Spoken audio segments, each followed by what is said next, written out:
Importantíssimos, nós vamos falar sobre isso. Logo depois vem os 21 dias de ativismo da violência contra a mulher. Especificamente em 2023, nós temos que estar muito atentos. Eu vou trazer alguns números aqui que o Observatório já está monitorando, que são bastante preocupantes em relação a esse tema. Muito bem, vamos esmiuçá-los aqui. Juntamente com a Cleusa, a gente recebe a Natália Fuentes, que é uma pesquisadora bolsista do observatório, ou seja, né, esse observatório já se desdobrando e colocando mais gente para atuar e entender, elaborar e formatar possibilidades da gente superar a violência de gênero, não só em nosso país, como na América Latina e Caribe. Bom dia, Natália, seja bem-vinda ao programa, é um prazer tê-la aqui. Bom dia, obrigada pelo convite. Estou muito contente de poder contribuir com esse projeto e também estou aprendendo muitíssimo junto com a professora Cleusa e os outros executivos do observatório. Tem muitos pesquisadores atuantes, muitas pesquisadoras, e eu estou aqui para contribuir e aprender muito, e estou muito agradecida pela oportunidade. Legal, nós aqui agradecemos a presença. Cleusa Gomes, então nos conte qual é a proposta do Observatório de Pesquisa e Políticas Públicas de Gênero e Diversidade na América Latina e Caribe. Como é que surgiu essa proposta? A que se propõe o observatório aqui vinculado a essa gama de pesquisadores e estudiosos do tema? Então, o observatório, ele nasce dentro da Universidade Federal da Integração Latino-Americana. Ele nasceu em 2016 e estava vinculado ao Instituto Mercosul de Estudos Avançados. O objetivo era exatamente criar um espaço de fomento, né, à pesquisa, ao ensino e à extensão sobre a temática de gênero e políticas públicas e diversidade na América Latina.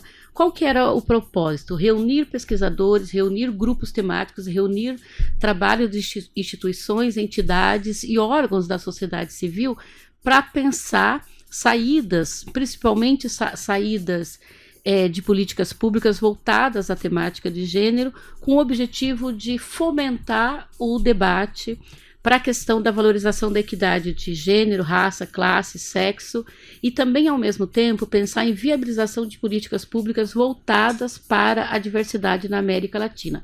Porém, com foco na Tríplice Fronteira.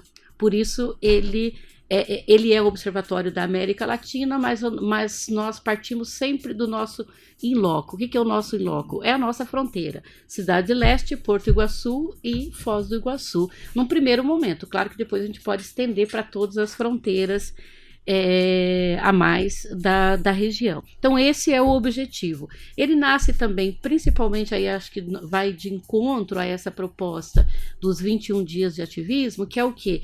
Pesquisar, ao mesmo tempo subsidiar e combater também a violência de gênero, que na minha opinião, e também na opinião de muitos pesquisadores, é um dos maiores entraves que nós temos na questão da paridade participativa em relação às mulheres. Porque essas mulheres, elas são vítimas de violência, e aí não são só mulheres, aí são mulheres, comunidade trans, lésbicas, transexuais, pretas, indígenas, mulheres pobres, mulheres de classe média, estudantes, trabalhadoras e mulheres jovens, mulheres de meia idade, mulheres velhas. Então, quer dizer, a violência como a gente sempre costuma dizer, ela é democrática, né? Acontece em todas as faixas etárias, acontece em todas as gerações e acontece também em todas as classes sociais.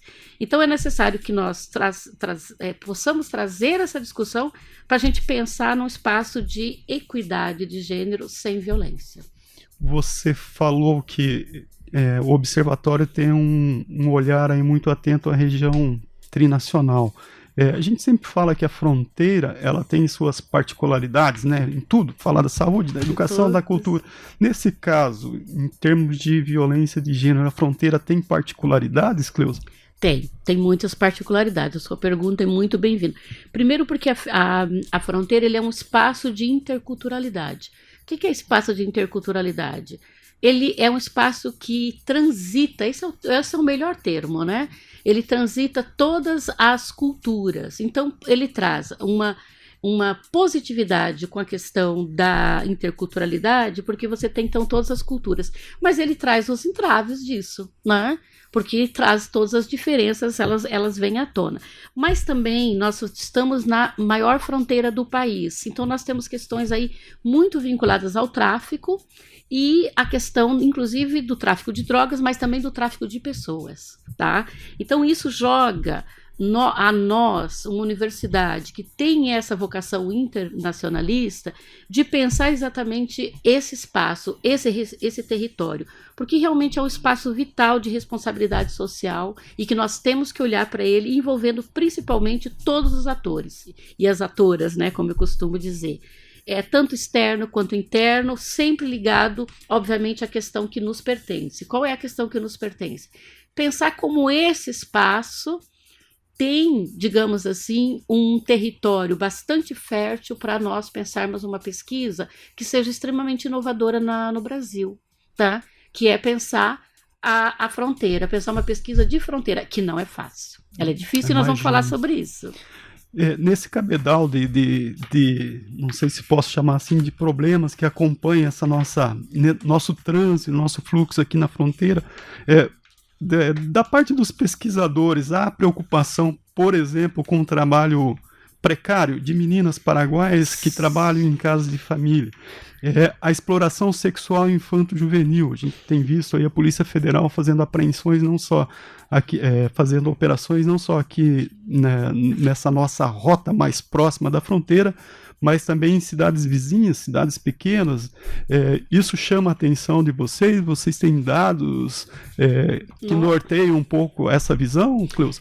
Olha, nós temos uma das discussões mais importantes dentro dessa questão, está inclusive no relatório que nós enviamos para o Comitê de Equidade de Gênero e Raça e Inclusão da Itaipu, que nesse momento está sendo coordenado pela Érica, solicitou ao observatório que fizesse um relatório, enfim, algo subsidiasse a questão da implantação da Casa da Mulher Brasileira em Foz do Iguaçu.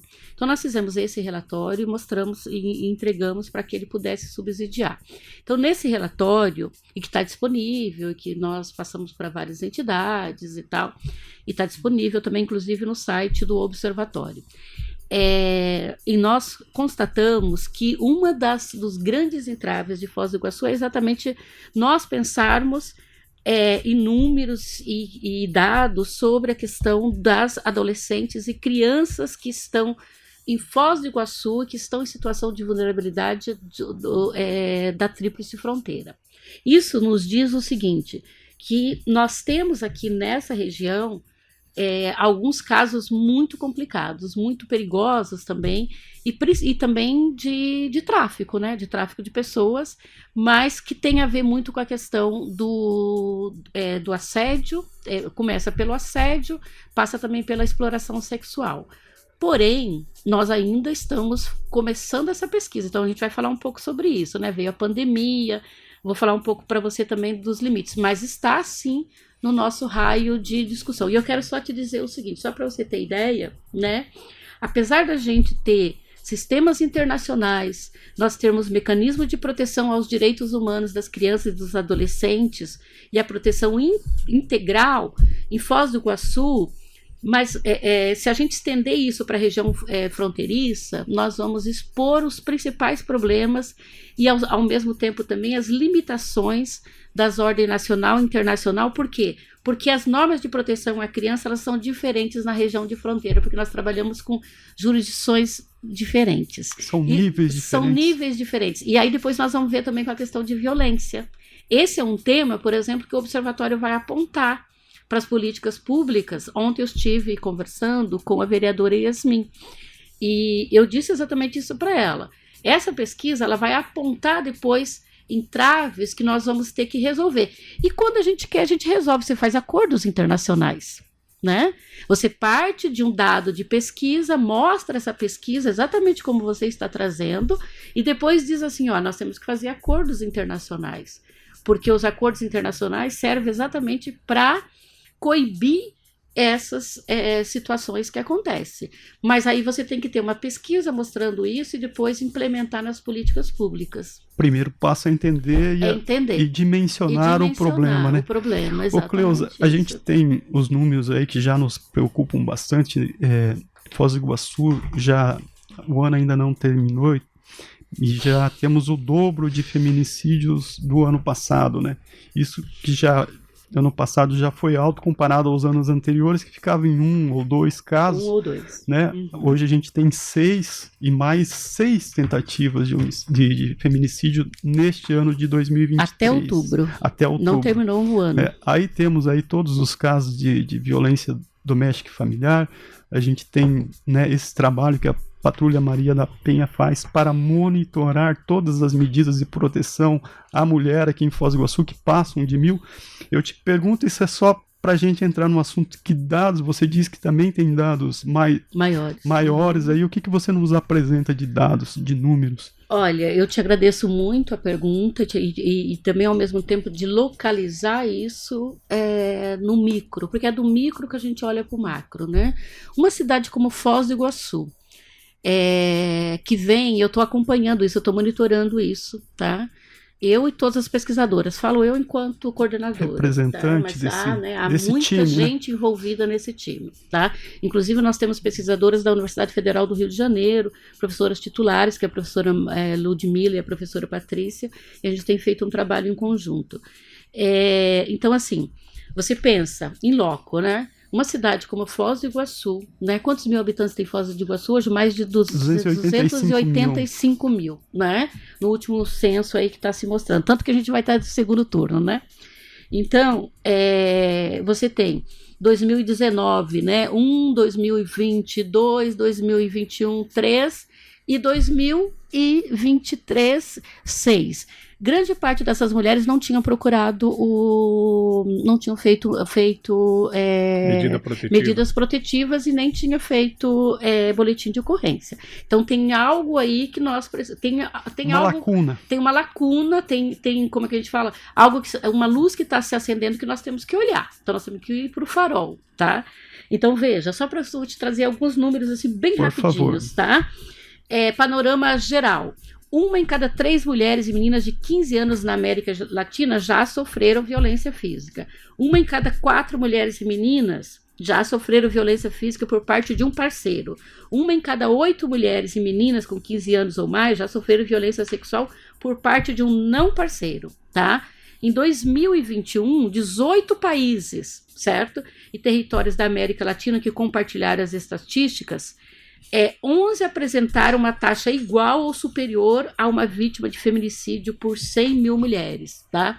Quer dizer, agora já me vem imediatamente os números na cabeça. Então, na América Latina, nós temos em torno, né? O Brasil está no 5º lugar, né? Mas se a gente olhar aqui mais para baixo, o Brasil está em 3º, né? Está no 5º no mundo, tá? O Paraná também não se sai bem, também não se sai bem, né? O Brasil em relação à América Latina, agora eu estou pensando, né? Bahamas, Belize, El Salvador, Guatemala. Se a gente vai ficando velho, vai esquecendo. Uma vez eu consegui ter todos esses números, mas são muitas informações. São referências que nos localizam já, né? Localizam, mas uma vez eu lembrava todos eles de cor. Agora eu tô ficando um pouco velha, então vocês me desculpem aí. Mas aqui é muito trabalho. Esse ano eu trabalhei muito. Então, assim, todos eles, né, apresentando números assim, caóticos. Né? Somos o 5º do mundo, né? Mas aí eu vou te trazer uma outra temática. Tá? Só para nós inserirmos a discussão e ao mesmo tempo também pensar outras temáticas. Onde é que está isso? Onde é que está a raiz da violência? Está exatamente no peso das desigualdades. Nós não temos equidade, tá? Então, quando você tem desigualdades, quando você tem assimetrias, como você tem o patriarcalismo, a misoginia muito alta, isso reflete em violências. Então, vou te trazer alguns números que caiu no Enem, tá?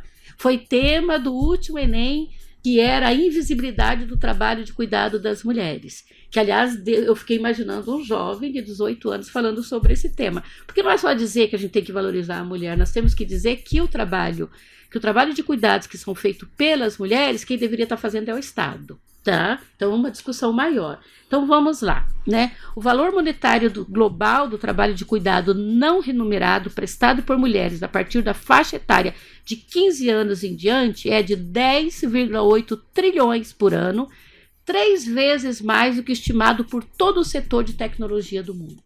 Impressionante. Impressionante. Quer dizer, então o que acontece? No mundo, os homens detêm 50% a mais da riqueza do que as mulheres. Outro dado, em média, 18% de todos os ministros de governo são mulheres e 24% de todos os parlamentares. Então, quer dizer, as mulheres também não estão na política, tá? Então, isso é um dado complicado. Em todo o mundo, 42% das mulheres de idade ativa, 42, estão fora do mercado de trabalho. Mas elas não é que elas não estão trabalhando, elas estão fazendo o trabalho de cuidado que o homem deveria fazer, que o Estado deveria fazer, e elas estão cuidando. Nós temos um problema grave aqui, porque está comprovado isso com pesquisa. Até 2050, todos os países a população vai ser velha.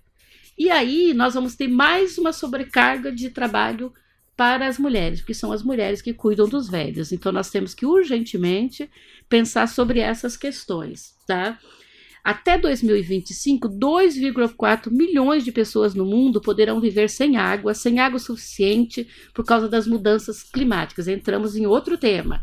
Muitas mulheres e meninas são forçadas a caminhar grandes distâncias para buscar água para as famílias. Então, nós já entramos aí numa outro demarcador de diferença, que é pensar as mulheres com a questão do meio ambiente. Quem é que mais cuida do meio ambiente? Exatamente as mulheres, né? Então, pensar gênero nunca foi e nunca será só uma questão de mulheres. Tem a ver com o planeta, tem a ver com as temáticas maiores. Vou te dar mais um dado, que aqui agora vem as questões das assimetrias mesmo. Entre as vítimas de feminicídio, mais ou menos em torno de 37,5% são brancas, o restante são negras, tá? E as mortes violentas, 70% são mulheres negras, certo? Então, quer dizer, nós temos aí uma taxa no feminicídio que é muito alta, mas que tem cor, tá? Que são as mulheres negras, por quê? Porque muitas vezes elas não acessam os serviços. Então, nós temos aí dados realmente que nós temos que começar a pensar, tá?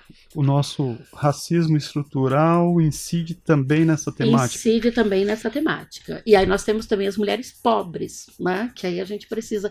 Grande parte do feminicídio também acontece com as mulheres pobres, né? Aí vocês vão me dizer, tá, mas tem a Lei Maria da Penha... Ah, é só um dado, tá? A Lei Maria da Penha, que é promulgada em 2006... Ah, foi o governo Lula que fez. Não, não foi o governo Lula. O governo Lula foi obrigado a fazer porque a Corte Internacional obrigou o governo a ter uma lei para as mulheres, já que a Maria da Penha recorreu à Corte Internacional para poder conseguir fazer com que o seu agressor pudesse ser punido. Isso é grave, né? Bastante. Isso é grave. Então, assim, voltando ao tema, nós precisamos do quê? Nós precisamos de fazer leis que realmente atinja a todos e também atinja a comunidade que é mais vulnerável. Muito bem. Que mecanismos, que indicativos vocês têm hoje para a gente começar a tratar desse problema? Por exemplo, o governo federal acaba de regulamentar, né, a questão da renda, um dos fatores que você tocou, né? Acho que nesse primeiro tempo vai impactar mais empresas com mais de 100 funcionários, etc, etc. Isso começa a responder a essas questões ou ainda estamos muito longe de todo o problema? Olha, ela responde em partes, né? Acabou de ser promulgado, né? Acabou de ser votado e acabou de ser assinado pelo presidente Lula, junto com o Ministério das Mulheres, a questão da paridade salarial, né? Quer dizer, não é mais concebível que em pleno século XXI, mulheres cumprindo a mesma função recebam menos do que os homens, né? E em torno de 50%, às vezes até 60% a mais do que as mulheres. Quando se trata das mulheres negras, não preciso nem dizer, né? Então isso é um dado importante, tá? Mas não é só isso. Nós precisamos, por exemplo, só para você ter ideia, ó, estima-se que no Brasil 822 mil mulheres sofrem caso de estupro por ano, tá? Então nós temos cultura também, porque, por exemplo, questão do estupro, nós temos a questão da renda, nós temos a questão da promoção, nós temos a questão da escolaridade, nós temos que inserir essas mulheres também dentro do sistema educativo, quer dizer, nós temos várias questões. Mas quando se trata da questão da violência, ela está muito vinculada a uma questão de cultura. Nós precisamos trocar a nossa cultura, nós precisamos entender que o espaço das mulheres, ele precisa ser um espaço menos violento, entende? E aí você também tem que ter mecanismos o tempo todo de estar trabalhando isso, onde? Em vários lugares. Nós temos que trabalhar isso nas empresas, porque daí nas empresas nós temos a questão dos assédios, que é outro tema que vai puxar para a questão do estupro e depois vai puxar para a questão. Não é mais concebível hoje que uma mulher chegue num lugar para trabalhar e ela é cantada o tempo todo. Ou é feito piadas, ou assim por diante. Não é mais concebível hoje, no século XXI, que uma mulher não possa andar na rua. Quem tem medo de andar na rua? Somente as mulheres. Os homens não têm medo de andar na rua, por causa do estupro. Então é a mesma questão dos negros. Eles têm medo de andar na rua porque eles podem sofrer racismo. Nós, mulheres, temos medo de andar na rua porque nós podemos ser estupradas.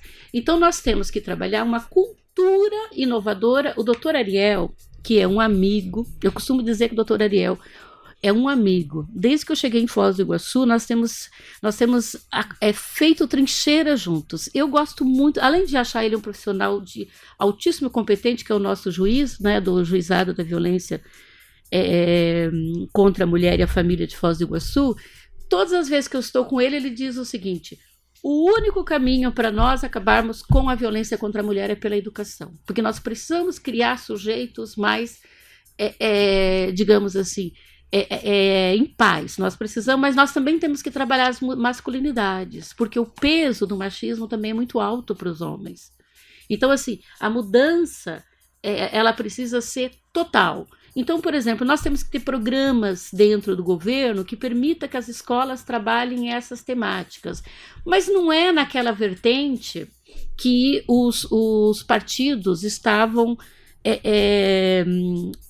combatendo no governo do Bolsonaro, que o gênero era para levar ideologia para dentro das escolas. Hoje a questão da violência, ela ultrapassa essa questão, né?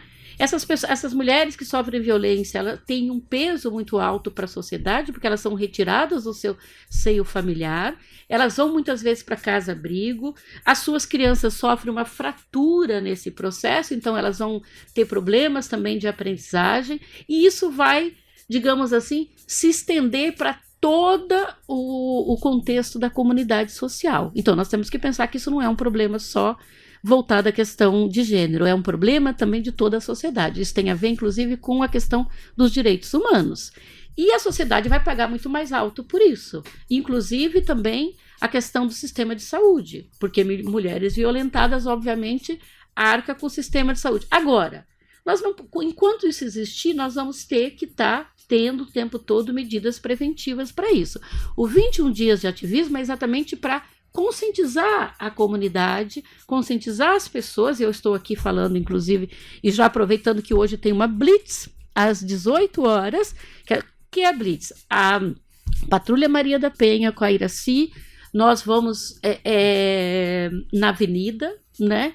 E aí na avenida nós paramos os carros, entregamos panfletos e falamos sobre esse tema. As escolas têm que levar palestras para dentro, os meios de comunicação como um todo têm que falar sobre isso.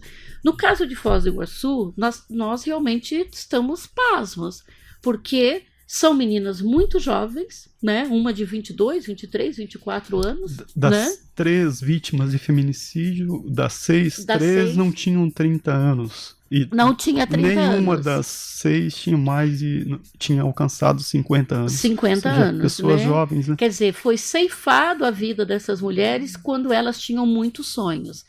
Por quê? Simplesmente pela condição delas serem mulheres. E por quê? Porque muitas delas romperam a relação que elas tinham com seus companheiros. Isso é outro dado importantíssimo. Durante o período da pandemia, muitas dessas violências não foram levadas até o boletim de ocorrência porque esses companheiros viviam com elas, então elas se sentiam cerceadas desse processo. Mas eu já vou a mais agora. Eu vou te dizer o seguinte, o observatório, ele tem um grande desafio. Eu estava exatamente ontem conversando isso com a vereadora Yasmin e dizendo para ela, nós precisamos urgentemente criar uma política de dados sobre esse tema em Foz do Iguaçu. Por quê? Porque nós temos muitas subnotificações. Se essas mulheres não tivessem morrido, possivelmente nós não saberíamos dessa violência. Entende? Então nós temos que pensar que tem algo errado. Então nós temos que realmente pensar na política de dados, tá? O município, o Estado e o Ministério, o Parlamento e todos os órgãos, junto com a rede de enfrentamento de violência, tem que pensar que se ela não tiver dados, ela não consegue focalizar as políticas públicas e atacar os problemas. Então, assim, primeiro, a gente tem que criar uma política de dados na cidade. Por quê? Vou te explicar por quê. Cada registro é feito em um lugar. Um registro é feito lá na entrada do hospital, e aí ele é pelo registro do SINAM. Muitas dessas mulheres não registram a violência.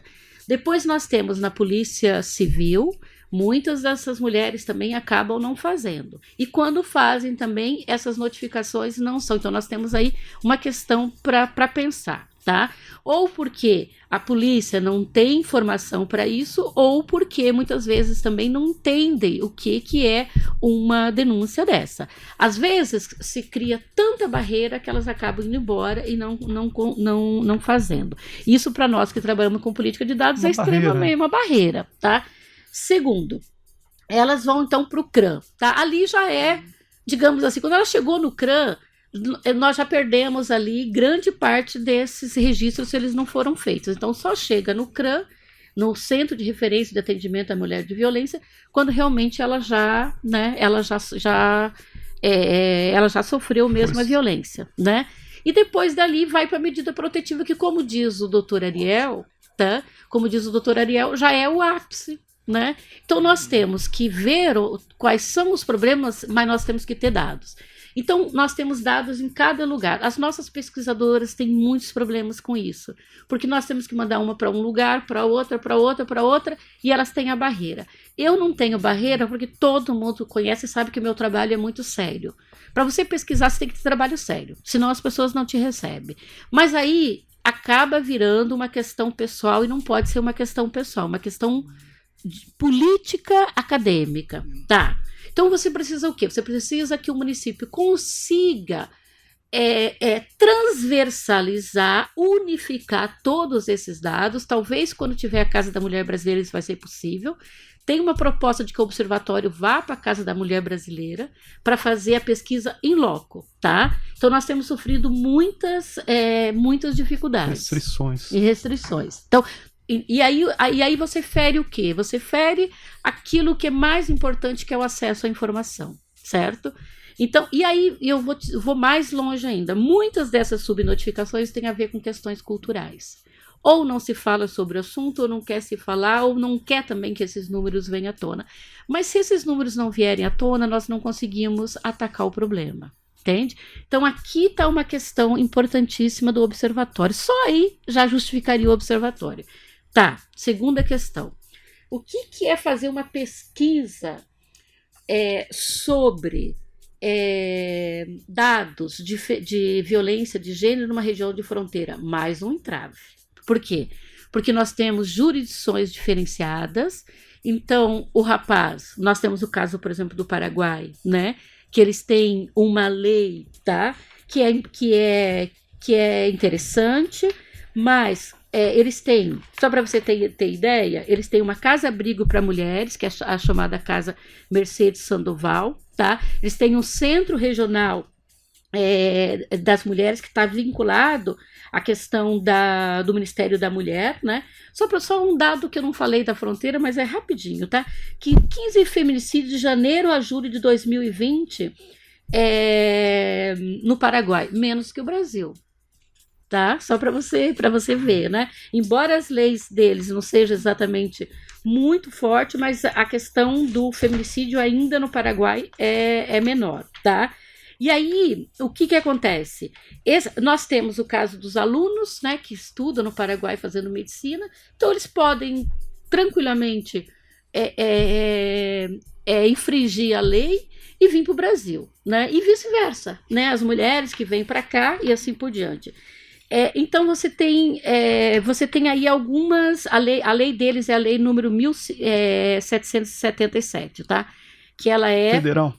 Lei deles federal. E a lei da Argentina, deixa eu já buscar aqui, eu tenho inclusive um vídeo que eu fiz junto com o doutor Ariel, que eu falo inclusive das diferenças de todas essas leis, a lei do Paraguai, a lei da Argentina, a lei do Uruguai e a lei do Legal. Esse material está disponível na mídia do Observatório? Está disponível nas redes, tá?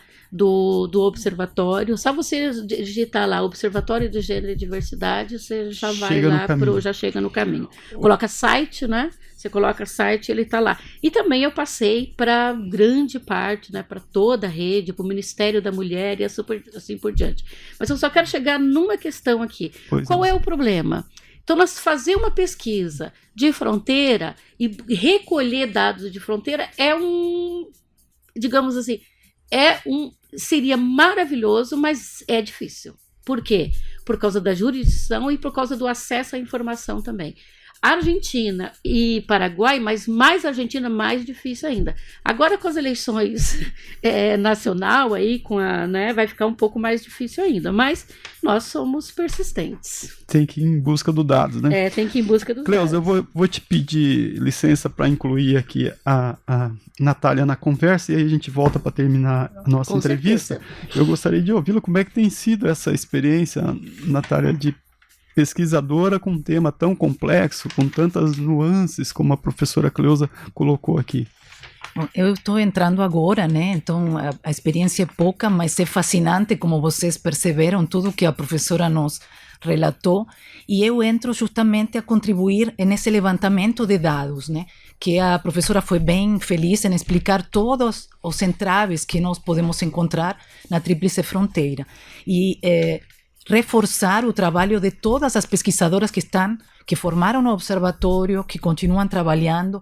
A minha contribuição vai ser manter esses dados e aprimorar em o que for possível, na medida que esses entraves forem trabalhados, para ver as nuances desses relatórios, desses dados, e como vocês falaram, dimensionar melhor o problema e saber onde a gente pode trabalhar para fortalecer essas entidades, instituições, onde as mulheres podem fazer o BO, fazer as medidas protetivas, né? Então, agradeço a oportunidade e reforço os parabéns para todas essas pesquisadoras, professoras, trabalhadoras mais voluntárias que estão contribuindo para que esse problema seja conhecido, a população sensibilizada e que todos possamos contribuir para esse problema de violência de gênero. Legal, é o que a gente espera. Professora Cleusa, a gente precisa fechar o programa. O assunto é complexo, a gente tem outras oportunidades aqui para trazê-lo e apresentar esse observatório, mas, por favor, a sua mensagem final, se quiser complementar alguma informação que a senhora deixou de apresentar ou enfim, apresentar mais alguma informação, a gente tem aí uns instantes finais. Eu queria só falar que a lei que eu acabei não falando, mas eu acho importante uma informação, né, que na Argentina é a lei 26.485, a linha deles lá é 137, e eles têm exatamente uma comissária da mulher em Porto Iguaçu. Então, se tiver alguém me ouvindo nesse momento, já sabe que tem um lugar. Aqui nós temos centro de referência e o nosso número, nosso DISC para qualquer tipo de violência é o 180, né? É fácil, gratuito. É fácil, gratuito e assim por diante. Mas eu não posso deixar aqui de mencionar o Parque Tecnológico da Itaipu, especialmente na figura do professor Irineu Colombo, que eu conheço há 30 anos, como professor ainda, depois somos amigos há 30 anos. Coincidentemente, ele assumiu o PTI está com uma política de gênero, de de pensar essas questões, e ele imediatamente, eu tive uma conversa, ele imediatamente recebeu o observatório como um espaço importante, e nesse momento nós fizemos um convênio e ele me cedeu 2 bolsistas, no qual inclusive a Laura está contemplada. E eu estou buscando essa parceria com outras entidades. Nós precisamos de pesquisadores, nós precisamos de pessoas que realmente, e ao mesmo tempo aproveito e convido as entidades que queiram se juntar a esse trabalho. Esse trabalho ele é grande, esse trabalho depois é para jogar com dados para o governo federal, porque daí nós vamos ter o único dado, Foz do Iguaçu vai propiciar o único dado de fronteira para subsidiar os dados nacional. Então Legal. É importante. Parabéns pelo trabalho, professor. Obrigado pela participação aqui no programa. Tenha um bom dia. Bom dia, obrigada. Obrigado, Natália. Sempre bom ver. Marco Zero, onde tudo começa.